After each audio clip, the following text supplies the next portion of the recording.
Saudações, que felicidade ter você aqui. No programa de hoje vamos discutir o direito do trabalho e as relações trabalhistas com ela, Ivane Rodrigues. Rápido, logo após a vinheta.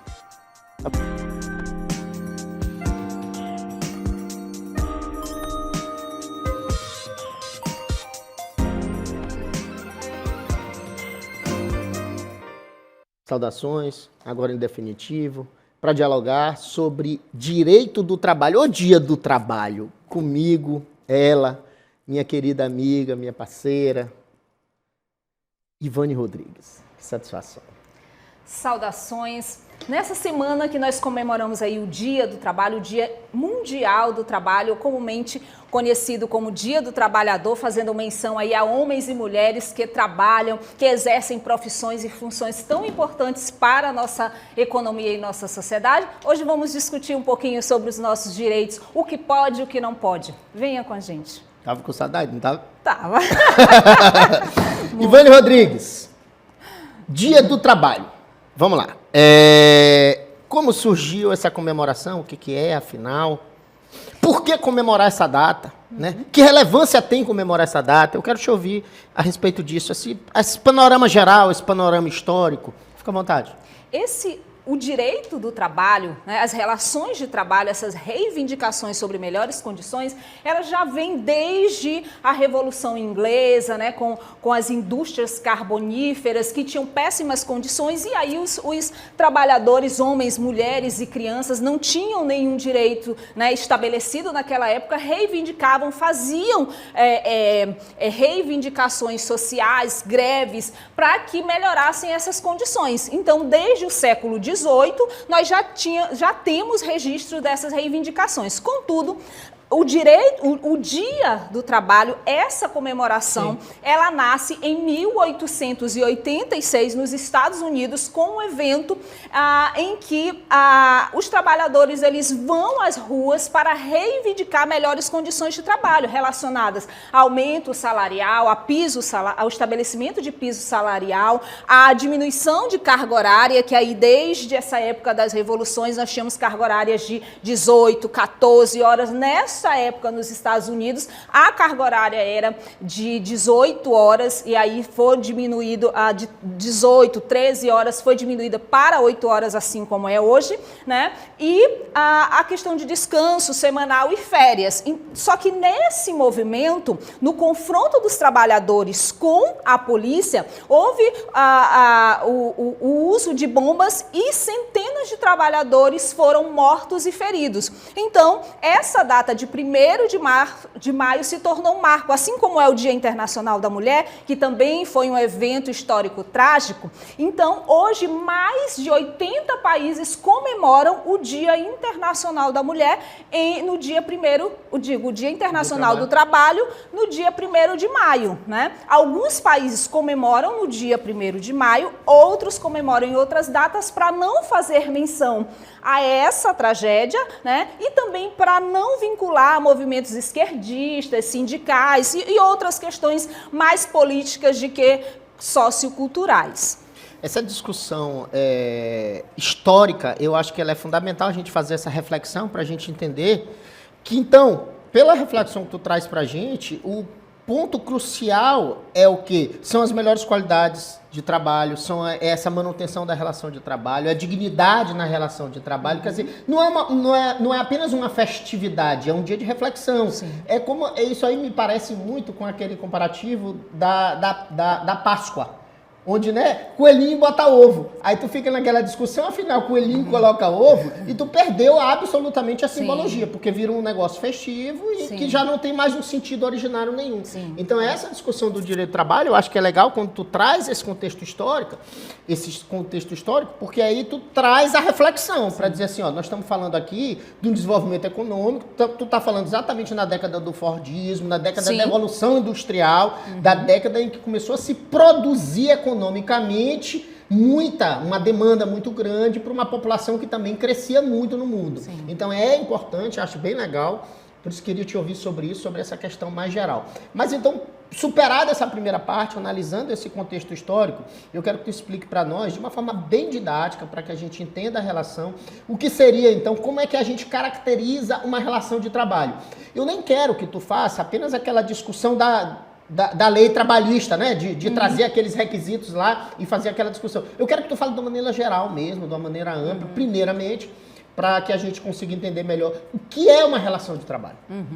A relação de trabalho é aquela relação em que caracteriza um vínculo, né, entre o empregador, seja ele pessoa jurídica, seja ele uma empresa, ou seja ele uma pessoa física comum, igual eu e você, ou entre eles e um trabalhador. Né? E aí, esse vínculo ele é estabelecido através de algumas regrinhas que a gente não pode fugir. Tem que haver um pagamento, porque se eu faço um serviço e não tem uma contraprestação, não tem um pagamento, não é relação de trabalho, né? Tem que haver uma contraprestação. Pode não ser necessariamente ou totalmente em pecúnia, em dinheiro.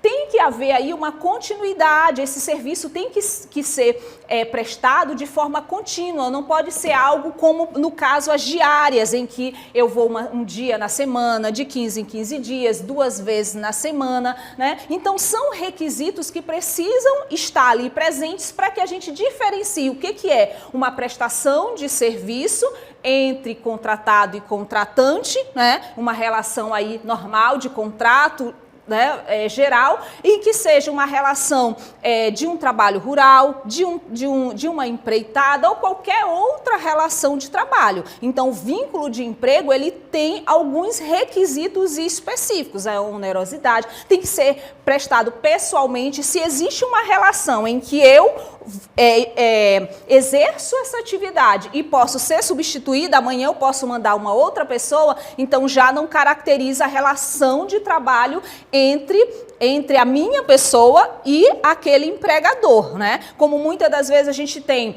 uma subcontratação e aí a sua empresa contrata a minha empresa para uma prestação de serviço de mão de obra. Então, um dia eu mando a Maria, outro dia eu mando o João, eu mando o Carlos, a relação de trabalho é com a minha empresa, não com a sua, porque com a sua não há, inclusive, a pessoalidade, porque um dia eu posso mandar a Maria, outro dia eu posso mandar o João. Então, tem todas esses requisitos que precisam ser analisados para a caracterização do vínculo e com quem é este vínculo, seja o empregador pessoa física ou pessoa jurídica. Essa discussão, Ivane, tem 2 observações a ser feitas. Primeiro, depois que a gente começou a trabalhar com aquele sistema de pejotização das relações de trabalho, essa é uma discussão que acontece em vários setores, por exemplo, na televisão.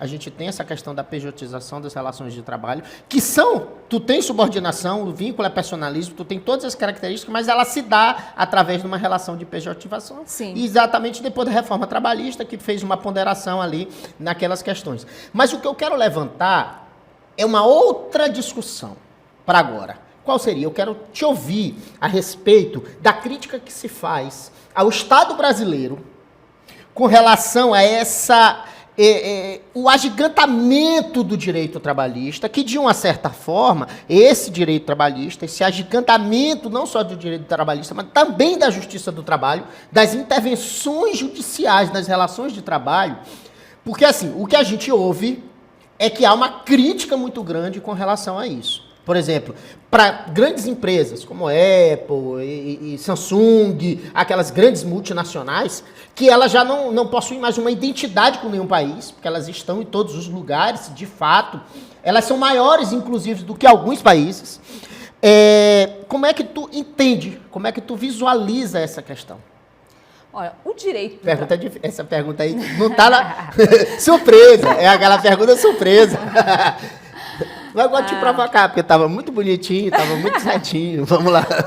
O que ocorre com o direito do trabalho? O direito do trabalho, ele tem uma característica peculiar que é de proteção. O princípio maior do direito do trabalho é a proteção.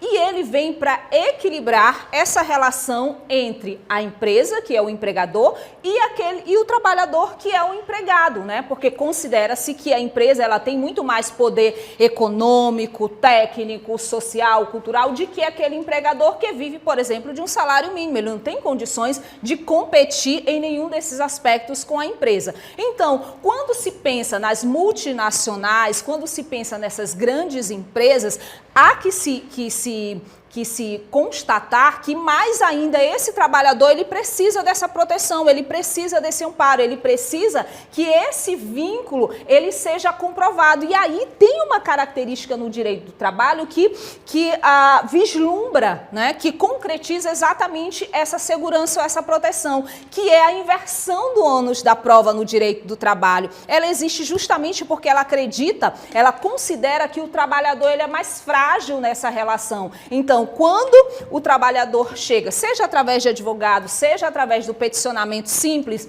lá diretamente na Justiça do Trabalho, ele diz que ele teve uma relação, embora ele não tenha muitas provas, que ele fazia hora extra, que ele não tinha carteira assinada e quaisquer outras irregularidades, ele não precisa provar. Porque o ônus é invertido, ou seja, quem tem que provar que aquilo aconteceu ou não é o empregador, é a empresa. Daí a necessidade da empresa ter uma assistência jurídica, uma consultoria jurídica permanente e que seja especializada em direito do trabalho para orientar esses tipos de contratação. Então, na mesma medida em que a empresa ela precisa estar bem assistida juridicamente, o empregado também, na hora de ajuizar a ação, na hora de pleitear os seus direitos, de exigir os seus direitos, ele também precisa dessa orientação jurídica, para que haja esse equilíbrio na hora de ponderar todos esses direitos, sobretudo na Justiça do Trabalho. O que pode ser feito,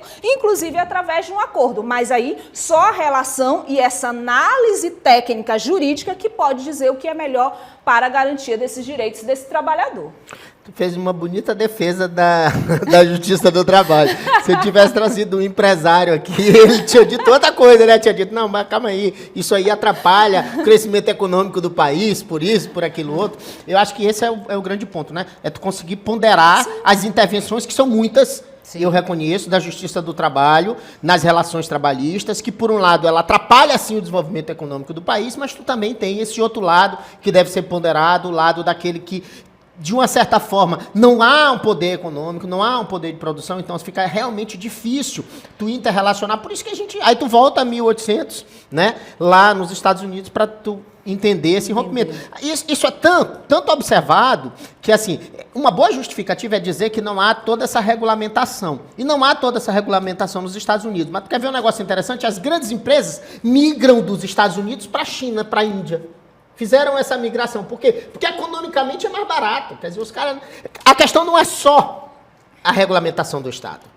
Tem a ver com outros benefícios econômicos. E isso que o empresário busca sempre, o melhor benefício econômico.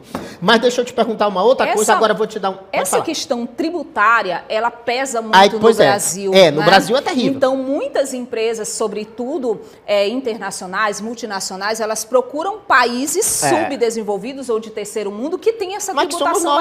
Mas somos nós, né? Também somos nós, né? E aí, o que acontece? Quando chega, né, na questão da Justiça do Trabalho, acho que o grande princípio, né, a se observar é o equilíbrio. Porque é lógico que a empresa vai ter um direito à defesa e ela vai colocar as suas condições. Claro. Né? Como isso aconteceu. E faz pressão dizendo que vai sair do país, etc. E às vezes está em processo de falência, tem alguma situação peculiar daquela relação de trabalho que não foi estabelecida. Então, eu acho que o grande cerne dessa questão é buscar o equilíbrio, tanto entre empregado quanto empregador. Agora, essa discussão que tu traz, foi legal tu trazer esse comparativo, porque se, por um lado, tu tens uma boa defesa, uma defesa qualificada, para defender a justiça do trabalho, para defender o direito do trabalhador sobre esse ponto de vista, para defender o excessivo ou a excessiva carga tributária do Brasil, não há defesa. Não há defesa, porque realmente atrapalha todos essa discussão. Eu acho que o grande mal do país, desse nosso país de terceiro mundo, subdesenvolvido, é exatamente o excesso de carga tributária que este nosso Congresso, efetivamente, não tem competência para gerir. Que, inclusive, é um dos motivos de falência da maioria Sim. das empresas, principalmente médio e pequeno Exato. porte, de irregularidade e de falência, porque se nós tivéssemos uma carga tributária menor, nós teríamos maiores condições de produção de renda e trabalho e nós teríamos um desenvolvimento social muito maior, né? Uma expressividade no desenvolvimento da indústria, do comércio, né? E um desenvolvimento sociocultural bem maior, Eu né? acho, Que é um eu acho. reflexo de tudo isso. Não é só a carga tributária, mas ela é um dos requisitos que mais pesa Eu acho que nessa o maior. questão. Eu acho que até o maior. Acredito também, né, se tu acredito for que seja o ponderar. maior. Vamos lá, agora eu vou te dar uma colher de chá. Vamos falar dessas relações, assim, levando a conciliadora, né? Quase uma psicanalista para discutir. Qual a importância das competências emocionais na relação laboral? Sim. E aí, para os dois lados. Pensa tanto do lado do empregador quanto do empregado, porque no final tem a ponta, né? Que aí eu quero que tu pense nisso. Qual é a ponta? A ponta é o bom tratamento ao consumidor. Porque aí tu tem, às vezes, um péssimo desenvolvimento emocional, seja do empregador, seja do empregado, e a conta quem paga no final é o consumidor, que é maltratado, mal servido e etc. Então eu quero te ouvir sobre isso. Perfeito. Essa questão de competências, as competências são tão importantes que hoje em dia nós observamos que as empresas elas contratam por competências técnicas, né, pelo teu currículo, mas elas demitem por competências emocionais, por falta de habilidade, competências emocionais e comportamentais, ou comunicativas também, que estão dentro desse grupo. E qual a importância disso? No processo seletivo, a empresa ela deve se preocupar não só com as competências técnicas, não só com o currículo, não só com a experiência, mas com a habilidade e competência que esse candidato tem de se relacionar, de entregar um bom serviço, porque além de ter um produto bom, uma estrutura boa, um acolhimento agradável, você também precisa ter um bom atendimento, você precisa fazer com que aquele usuário daquele serviço, ele se sinta satisfeito, ele volte.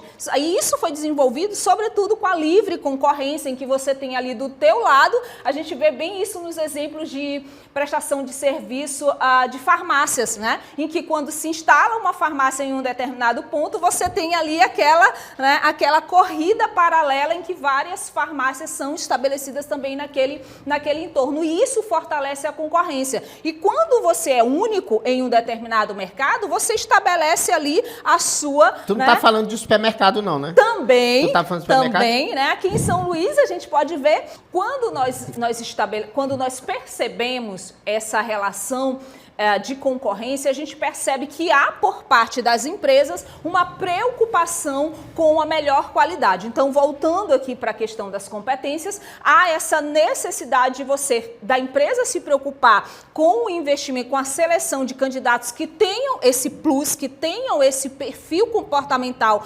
equilibrado e preocupado com o atendimento, né, com gestão emocional própria e do outro, tanto com os colaboradores que trabalham na empresa, quanto com o usuário, e ao mesmo tempo, o candidato, quando ele se propõe a se candidatar a uma vaga de emprego, ele precisa analisar qual é a empresa, qual a visão, qual o perfil daquela empresa, qual o cargo, quais as competências necessárias para exercer esse cargo, porque na hora daquela entrevista, na hora daquele seletivo, se ele demonstrar isso e também lá no período de experiência, ele tem grande probabilidade de se estabelecer naquele emprego e também de desenvolver aí uma carreira, né, de progredir dentro dessa empresa.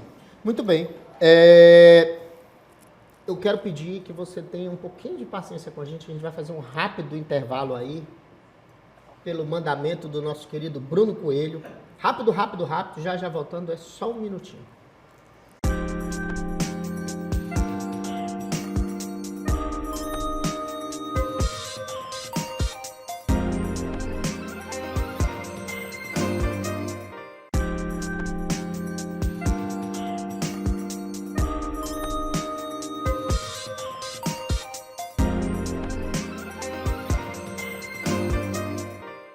Saudações, voltamos, foi rápido, apenas um minuto. A gente está fazendo esse teste por conta da nossa reestreia, que acontecerá possivelmente esse mês. Você saberá pelas mídias, pelas redes sociais. Então a gente fará um programa Saudações com outro formato.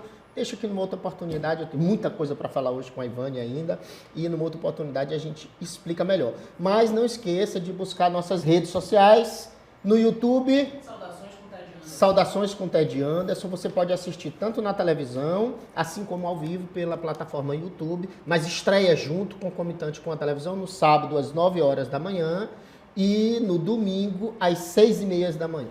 E também busque o nosso contato, programa Saudações no Instagram, mande qualquer dúvida, mande sugestões, mande qualquer informação, reclamações, só não xingue a gente, porque a gente está se esforçando para ser melhor a cada dia, né, Bruno Coelho?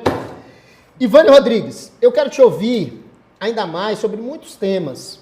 Vamos lá, essa pergunta é de um telespectador. Minha carteira não foi assinada. Essa pergunta é muito recorrente, né? A pergunta, mas eu acho que é legal, porque sempre acontece, né? É uma pergunta que vai e volta o tempo todo. Minha carteira não foi assinada, doutora Ivone. O que eu faço? Responda para o nosso telespectador.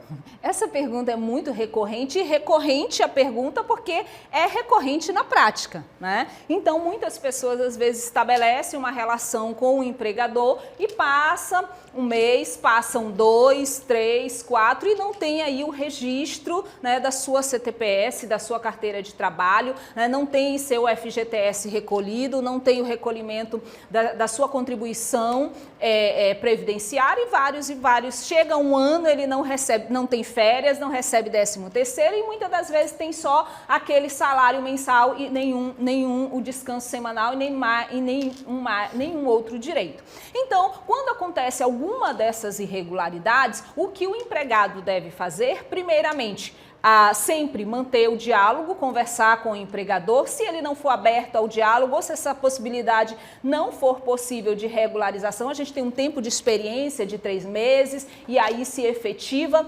naquele trabalho. Se isso não for possível, se isso não ocorrer, se tem aí os vários mecanismos da Justiça do Trabalho, o Ministério Público, os órgãos do Ministério Público do Trabalho, em que podem ser feitas denúncias, inclusive de forma anônima, para que haja uma fiscalização naquela empresa, para que seja regularizada, a empresa vai receber uma notificação, vai ter um prazo para regularizar a sua situação perante a Justiça do Trabalho e aí aquela relação pode correr normalmente. Essa é uma alternativa. A outra alternativa é quando, muitas das vezes, o empregado, por condições de necessidade econômico-financeira mesmo, ele fica um pouco inibido de exigir ser colocado para fora, né? Ser despedido, ser demitido. E aí ele passa, quando dá 1 ano, 2 anos, quando o fim daquela relação, ele chega e agora, o que eu vou fazer? Após o término dessa relação, também ele pode exigir todos esses direitos que lhe foram negados durante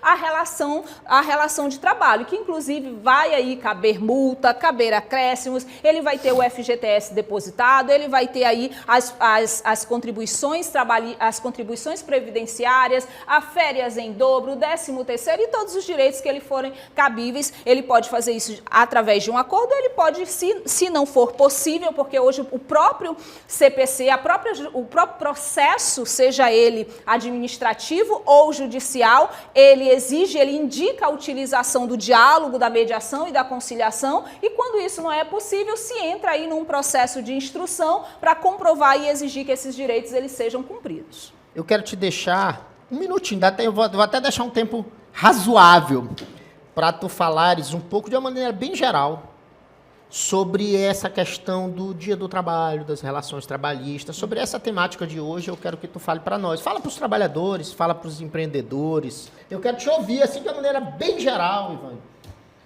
sobre isso. Quando a gente fala, né, nas relações de trabalho, nós estamos falando especificamente sobre o desenvolvimento do nosso país, em que pese essas desigualdades que são sociais, são trabalhistas, são técnicas, são desigualdades que vêm do desenvolvimento, do não comprometimento político-administrativo com a nossa educação, com a nossa saúde, com os direitos básicos individuais e sociais do cidadão. Agora, você, trabalhador, trabalhadora, homem, mulher, adolescente, né, a partir de 14 anos, que já exerce alguma atividade, 16 anos como jovem aprendiz nos programas, ou que exerce alguma atividade que ainda não é reconhecida, né, como uma profissão. Fica aqui o nosso apelo, a nossa disposição, né, em nome aí de todos os profissionais que exercem a função de advogado, de assistente técnico, ou em outras profissões também que auxiliam nessa composição de direitos, como os contadores, os gestores de recursos humanos, que você procure orientação, que procure se informar sobre os seus direitos. A maior arma que nós temos é a educação. Quando você começa a saber, se conscientizar dos seus direitos, você tem aí a vantagem de poder saber exigir, de poder saber se colocar e verificar se aquela condição ela está adequada ou não, ela é condizente ou não com a função que você está exercendo, e sempre procurar reivindicar esse direito de uma forma pacífica, de uma forma consensual ou amigável, para que essas relações de equilíbrio elas se restabeleçam. Porque assim como a gente observa que a empresa ela precisa do funcionário, ela precisa do empregado, a sociedade ela também precisa para que ela se desenvolva, né? Então, não é só o empregado que precisa da empresa, a empresa também precisa do empregado, e ambos precisam do usuário, seja do serviço público, de um serviço particular, porque sem o usuário, se você não verifique tudo isso que você faz, de um melhor produto, uma boa estrutura, um bom atendimento, faz parte disso, a sociedade ela não se desenvolve como um todo. Muito bem. Mais uma vez, agradecer a minha querida amiga Ivane Rodrigues. Estava com uma saudade, a Ivane, que ela tá assim, serelepe hoje. É um prazer te ver. Eu acho engraçado quando eu estou na televisão, Ivane, e as apresentadoras, minhas queridas amigas ou amigos, eles dizem, doutor Ted Anderson, fala sobre isso, fala sobre isso, fala sobre isso. Na verdade, eu sou absolutamente limitado. Eu sei um pouco. Quer dizer, sei bastante nisso, eu não vou nem usar modéstia, direito constitucional, um pouquinho mais direito eleitoral, mas o resto eu sou mais ou menos. Agora a Ivane é de uma competência para falar de diversos temas, direito do trabalho, essas relações de um tema que ela conhece à profundidade, questão de conciliação, né, arbitragem e etc. Mas eu quero te agradecer mais uma vez pela tua presença aqui, você que é uma querida amiga e querida sócia do programa Saudações, está há tanto tempo aqui com a gente, participando, dialogando, e sempre estará. E, além disso, eu quero mandar hoje, em especial, vou abrir esse quadro agora no finalzinho do programa, mandar o beijo e o abraço para a galera. Eu quero mandar, em especial, 2 abraços. 2 beijos, queridos, 2 abraços para o Joaquim, meu querido Joaquim.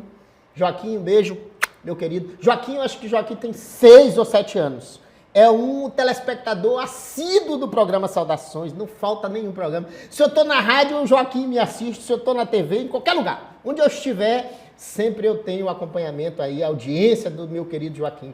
Também eu quero mandar um especial beijo, um especial abraço para a mãe do nosso querido produtor, Dona Maria dos Remédios. Um beijo, Dona Maria, muito obrigado pela audiência. Eu também quero aproveitar, beijinho. Né, e mandar... aquele quadro Xuxa, quase o quadro Xuxa, só para quem conhece. Hora do beijinho. Um beijo pra quem? Pra mamãe. Aproveitando que estamos próximos ao Dia das Mães, eu gostaria de mandar um beijo do fundo do meu coração para minha mamãe, para as minhas irmãs que são mãe e para todas as mães do nosso Maranhão. Eu acredito que não vou estar aqui no programa das mães, mas já estendo isso a todas vocês que são mães e que estão nos assistindo. Um feliz Dia das Mães. O nosso mês, esse é o nosso mês, mas todos os dias também são nossos. Bruno Coelho, a gente tinha que falar de uma pauta dessa, Dia das Mães, né? Então começa a variar. Próxima semana, né? Tá bom. Então é isso. Concluímos e eu declaro mais uma vez justo este programa e com a felicidade de Deus, com a proteção de Deus. Eu dou um abraço, um beijo para todos. Fiquem todos com Deus. Até o próximo.